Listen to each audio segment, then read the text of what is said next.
ఒకరోజు సూర్యదేవుడు వాయుదేవుడు ఇద్దరూ మాట్లాడుకుంటూ ఉంటారు. మాటల మధ్యలో నేను ఉండబట్టే ప్రపంచానికి వేడి వెలుతురు అందుతున్నాయి, నేను లేకపోతే ప్రపంచంలో జనాలు బ్రతకడమే కష్టం అని అంటాడు సూర్యదేవుడు.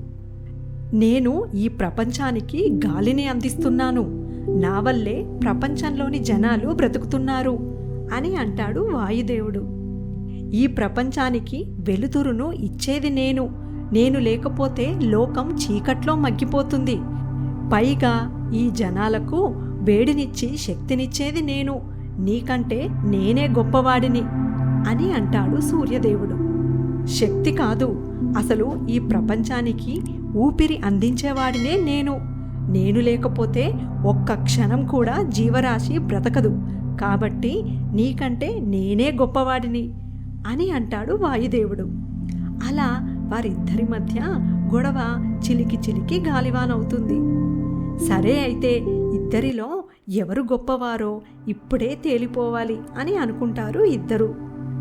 ఇద్దరిలో ఎవరు బలవంతులో వారే గొప్పవారు అవుతారు అని అనుకుంటారు. మరి మన బలం ఎలా నిరూపించుకుందాం అని అంటాడు వాయుదేవుడు. వారిద్దరికీ దారిలో ఒక బాటసారి వెళ్తూ కనిపిస్తాడు. ఆ బాటసారి తన ఒంటి చుట్టూ కంబలి చుట్టుకొని ఉంటాడు. ఎవరైతే తమ బలంతో ఆ బాటసారి కంబలి తీసేస్తారో వారే గొప్పవారు అని ఇద్దరు పోటీ పెట్టుకుంటారు. మొదట వాయుదేవుడు బలంగా గాలి వీస్తాడు. బాటసారి కంబలి గాలికి ఎగిరిపోయేలా ఉందని గట్టిగా పట్టుకుంటాడు.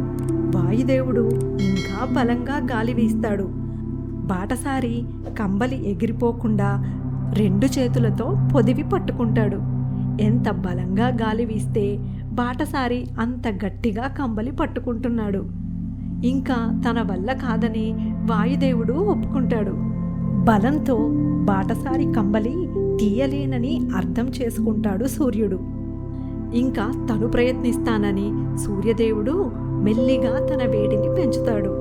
బాటసారి తన శరీరం చుట్టూ గట్టిగా చుట్టుకున్న కంబలిని వేడి వల్ల వదులు చేస్తాడు. సూర్యుడు ఇంకా తన వేడిని పెంచుతాడు.